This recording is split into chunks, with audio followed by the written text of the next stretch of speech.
बार बार company का phone आएगा, भाई तूने टारगेट पूरा किया कि नहीं? नहीं सर अभी करता हूँ, जल्दी कर नहीं तो नौकरी से निकाल दूंगा, ये महीना तुम्हारा लास्ट है, सैलरी काट दूंगा। बस निकल जाएंगे मोटरसाइकिल लेके, धूपे धूपे दौड़ेंगे, लोगों को कन्विंस करने की कोशिश करेंगे, भाई मेरा प्रोडक्ट ले लो, भाई मेरी कंपनी का प्रोडक्ट ले लो। एड़ी चोटी लगा देंगे उस कंपनी के लिए जो कंपनी हमें बार बार नौकरी से निकालने की धमकी देती है। लेकिन जब बिजनेस शुरू करने की बात आएगी तो बिना प्रशिक्षण लिए, बिना जानकारी लिए, बिना अनुभव लिए शुरू कर देंगे, और जब बिजनेस डूबेगा तो दोष डालेंगे बिजनेस पे कि भाई ये बिजनेस ही बुरा था। अपने गिरेबान में झांक कर देखो साहब। दोस्तों नमस्कार, मैं ललन कुमार और आप देख रहे हैं एलके आइडियाज यूट्यूब चैनल। दोस्तों आज की जानकारी मछली पालन से संबंधित रहने वाली है और बहुत सारे लोगों के मन में भ्रांति है कि मछली पालन एक घाटे का सौदा है। मछली पालन घाटे का सौदा नहीं है। घाटे का सौदा आपकी जानकारियों का लेवल कितना है वो है। आज मैं आपको एक ऐसे युवा मछली पालक से मिलवाने वाला हूं जो मछली पालन का बिजनेस के साथ साथ बकरी पालन, मुर्गी पालन, कड़कनाथ मुर्गी पालन, चार धंधा चलाते हैं, लेकिन फिर भी वो सफलता की राह पर हैं। आखिर कैसे? आज मैं आपको आनंद जी से मिलवाने वाला हूं जिनके साथ मैंने कड़कनाथ का भी वीडियो बनाया था। तो चलिए स्वागत करते हैं आनंद जी का अपने यूट्यूब चैनल एलके आइडियाज पे। बहुत बहुत स्वागत है आनंद जी आपका मेरे यूट्यूब चैनल एलके आइडियाज पे।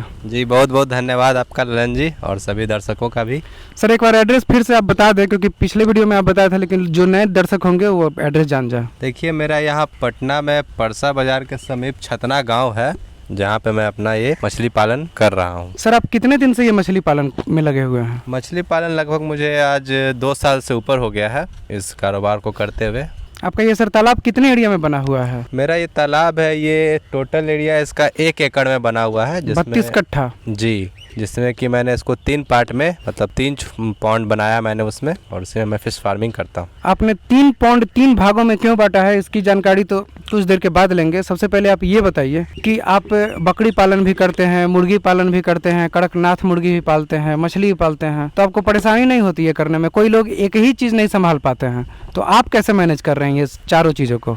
देखिए धीरे धीरे कोई भी चीज़ स्टार्ट होता है, मैंने भी एक ही चीज़ से स्टार्ट किया था इस चीज़ों को, बाकी सब लोगों की तरह। लेकिन धीरे धीरे जब उस क्षेत्र में आपको जब थोड़ा अनुभव हो जाता है तो आप कुछ नया करना चाहते हैं, तो नया करने के साथ साथ आपको ये भी देखना होगा कि आपका कुछ उससे इनकम निकल जाए। तो इसलिए मैंने मुर्गा पालन भी स्टार्ट किया बकरी पालन के बाद, उसके साथ साथ मैंने इधर मछली पालन भी स्टार्ट किया। इसके कारण है कि अब धीरे धीरे इसमें भी मुझे अनुभव हो चुका है। मछली पालन में भी, मुर्गा पालन में भी, बकरी पालन में भी।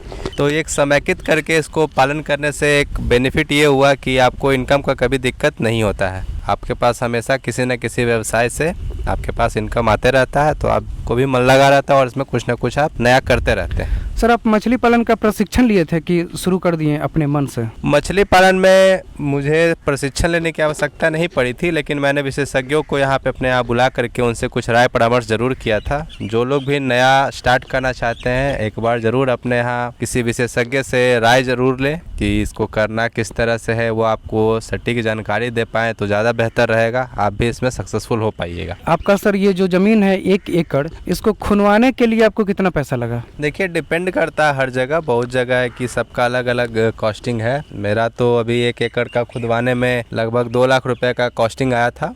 और वो सर जो मट्टी निकला, ये मट्टी को मैंने और भी एरिया में, बाकी जो लैंड का एरिया था उस एरिया में भर लिया, उसमें मैं मुर्गी पालन करता हूँ। मान लीजिए सर कोई अगर भरना ना चाहे, उस मट्टी को अगर बेचना चाहे तो वो बिक जाएगा? जी हाँ, मट्टी सेल भी हो जाता है, लेकिन अगर आप सेल नहीं करें तो ज़्यादा बेहतर है, क्योंकि दिन पर दिन तो मट्टी का भी दाम बढ़ता ही जा रहा है। बाद में आपको अगर भरना होगा तो फिर महंगा मिलेगा वो। सर अब आते हैं मछली पे। सर आप कौन कौन वैरायटी के मछली को पालते हैं? देखिए हम लोग यहाँ पे अभी इंडियन मेजर कार्प में जो IMC की जो मछलियाँ होती है, रेहू हो गई, कतला हो गई, ग्रास कार्प है, नैनी है, इन सब को मैं रखता हूँ। मेरे पॉन्ड में अभी 4 प्रकार की मछलियाँ हैं, जिसका मैंने अभी नाम लिया रेहू, कतला, ग्रास कार्प और नैनी। ये चारों मछलियाँ रखने का एक तरीका ये था और टेक्निक ये था कि रेहू कतला जो है ये आपको बीच के पानी में रहना पसंद करती है। सबसे बीच के पानी में? जी हाँ, सबसे ऊपर कतला रहती है, उसके नीचे जस्ट नीचे उसके रेहू रहती है।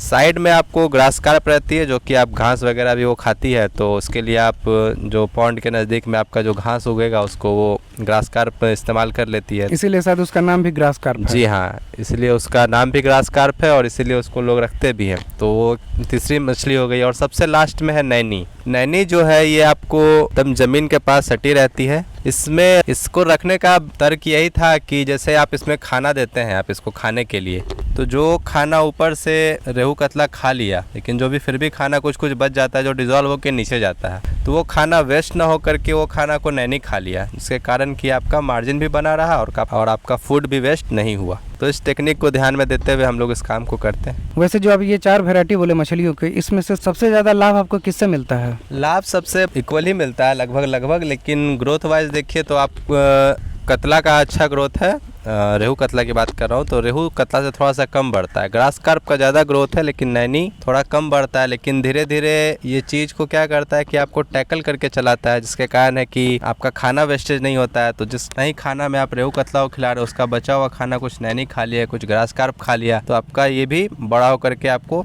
मुनाफा दे जाएगा। सर अगर ग्रोथ की बात समझें तो 1 केजी रेहू कतला होने में कितना समय लेती है?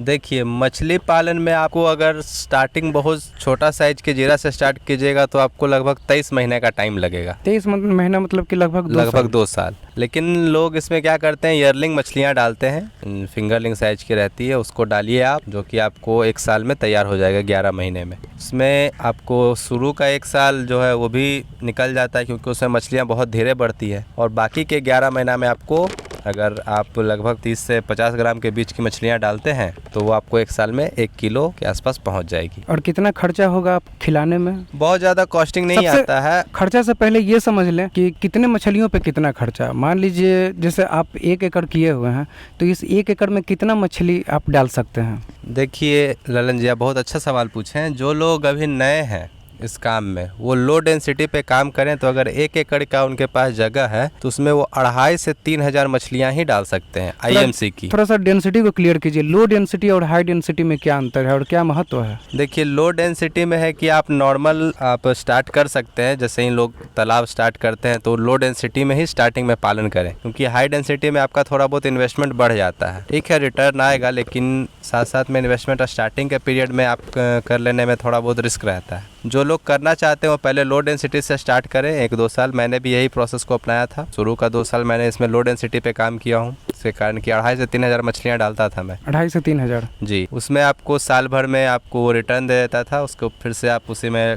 इन्वेस्ट करके कुछ खर्चा भी बच के आपका इधर उधर का भी निकल जाएगा। इस बार से मैंने इसको हाई डेंसिटी पे किया है। हाई डेंसिटी में आप 5,500 मछलियाँ तक डाल सकते हैं। लेकिन एक एकड़ में सर आप कितना मछली इसमें पाल सकते हैं? अगर लो डेंसिटी पे बात करें तो 2.5 से 3 हज़ार, और हाई डेंसिटी पे बात करें तो 5 से 5,500 हज़ार। डेंसिटी मतलब कि उसका गहराई नहीं, फिश का क्वांटिटी। देखिए, जब लो डेंसिटी कहने का मतलब ये है कि लो डेंसिटी मतलब हम लोग बात कर रहे हैं इस जगह पे कि जो फिश का क्वांटिटी है वो कितना होगा, कितना ज़्यादा मछली। जी। लो डेंसिटी मतलब कि कम मछली ज़्यादा पानी में। हाई डेंसिटी मतलब पानी इक्वल है लेकिन मछली उसमें ज़्यादा है, मछलियों का संख्या ज़्यादा। जी हाँ। तो मछलियों का जब संख्या ज़्यादा तो आपको उसमें एक्स्ट्रा भी प्रिकॉशंस लेना होगा। उसमें हमको कुछ मोटर चलाना पड़ जाता है, इसके कारण कि ताकि मछलियों को अपना ऑक्सीजन का कमी ना हो, पानी में हमेशा एरिएशन बना रहे। इसके कारण है कि इस चीज़ों को आपको ध्यान लगा करके देखना पड़ेगा। साथ साथ में जब आप ये चीज़ करने लगिएगा, अनुभव भी आ जाएगा आपके पास थोड़ा, तब आप हाई डेंसिटी पे कर सकते हैं। लेकिन स्टार्टिंग में आप लो डेंसिटी पे ही करें और 1-2 साल का अनुभव रख लें, उसके बाद हाई डेंसिटी पे आए, मुनाफा होगा। शुरुआत में आपको सर कितना लागत लगा था मछली डालने में और उसको बेचने तक? स्टार्टिंग में इन्वेस्टमेंट लगा था मेरा वही 4 लाख के अराउंड, जो कि फर्स्ट ईयर में आपको सारा वो मार्जिन। 4 लाख में सर ये गड्ढा खुनवाने का भी खर्चा है? जी हाँ। ओवरऑल मैं बता देता हूँ कि आपको एक मछली पे लगभग 80 से 85 रुपये का खर्चा आएगा, आपको उसको ला करके उसको खिला करके बड़ा करने तक, 1 किलो का साइज करने तक। और इसका मार्केट रेट भी आपको 200 रुपये किलो, 220 रुपये किलो ऐसे निकल जाता है। तो आपको अच्छा खासा मार्जिन हो जाता है इसमें, आपको 120 रुपये से 130 रुपये तक मार्जिन हो जाता है। सर मछली पालन के क्षेत्र में बहुत सारे लोगों का ये डर रहता है कि भाई मैंने डाला था 5,000 मछलियाँ और जब हम उसको हार्वेस्टिंग किए, जब उसमें से मछली छाने तो वो निकला सिर्फ 2,000, बाकी 3,000 कहाँ गया? मतलब कि बाकी 3,000 मर गया, सांप खा गया या फिर चिड़िया या फिर पक्षी चिड़िया उसको लेके चली गई। ये समस्या आपके साथ हुआ है कि नहीं? आप जितना डालें और उसी हिसाब से केजी में निकलता है कि आपको ऐसा लगा कभी कि डाला इतना क्विंटल निकलना चाहिए था लेकिन वो कम है? नहीं, ऐसा कभी नहीं हुआ मेरे साथ, क्योंकि मैंने इस चीज़ पे हमेशा से ही फोकस करके रखा हूँ। देखिए, लोग चुनाव के टाइम पे लोग गलती यही करते हैं कि वो अलग अलग नस्ल की मछलियाँ डाल देते हैं एक ही तालाब में। जी हाँ। अब अगर कैटफिश डाल दीजिएगा, उसको खाना नहीं मिलेगा तो एक दूसरे मछली को ही खाने लग स्टार्ट लगता है। कैटफिश के कुछ उदाहरण बताइए सर। जैसे पंगास हो गया, ये सब है कि ये सब खाना पे बढ़ता है। जल्दी ग्रो करता है, 3 से 4 महीने में आपको मार्केटिंग के लिए तैयार हो जाता है ये चीज़। लेकिन इसमें आपको बहुत ज़्यादा मार्जिन नहीं है, इसलिए हम लोग इस पे काम नहीं करते। मांगुर भी कैटफिश का ही उदाहरण है। जी हाँ। आप पालते हैं कि नहीं मांगुर? नहीं नहीं, हम लोग नहीं पालते हैं। सर आप अपनी मछलियों को फीड में क्या देते हैं सर? फीड में अभी मैं इसको राइस ब्रान, सरसों की खल्ली, ये दोनों मिला करके और थोड़ा बहुत मिनरल मिक्सचर मिला करके मैं इनको देता हूँ, जो कि इजीली अवेलेबल है। राइस मिल में आपको मिल जाएगा ये सारा चीज़। और ऑर्गेनिक तरह से पालन करें इसका, ज़्यादा केमिकल का प्रयोग ना करें। बहुत सारा फ्लोटिंग फीड सीड आता है और पानी में डिज़ोल्व होने वाला ये फीड आता है, लेकिन वो सब में थोड़ा बहुत केमिकल का यूज़ है, इसलिए मैं वो सब यूज़ नहीं करता हूँ। ऑर्गेनिक तरीके से इसको पालन पोषण किया जाता है, जिसके कारण कि इसका टेस्ट काफ़ी अच्छा है। अभी सर आपको 1 महीना में फीड पे कितना खर्चा बैठता है? फीड पे बहुत ज़्यादा कॉस्टिंग नहीं बैठता है, आपको वही 5 से 6 हज़ार रुपये मान लीजिए आप कॉस्टिंग बैठेगा। कितनी मछलियाँ हैं अभी आपके तालाब में तीनों मिला कर?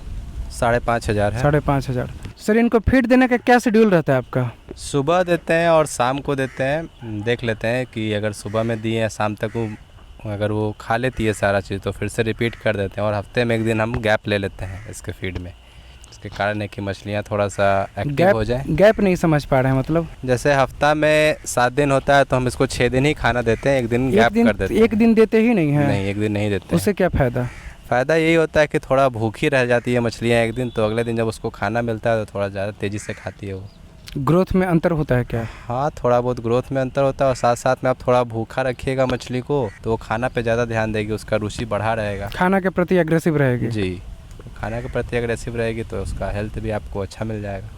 सर और मछली पालन में क्या क्या किया जाए, या फिर आप क्या क्या करने के लिए सोचते हैं जिससे कि इसमें और फ़ायदा कमा सके?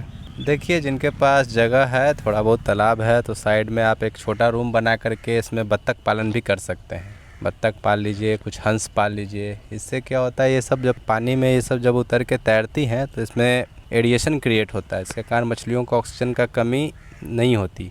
साथ साथ में बत्तख जो बीट करती है वो भी मछली का फीड हो जाता है।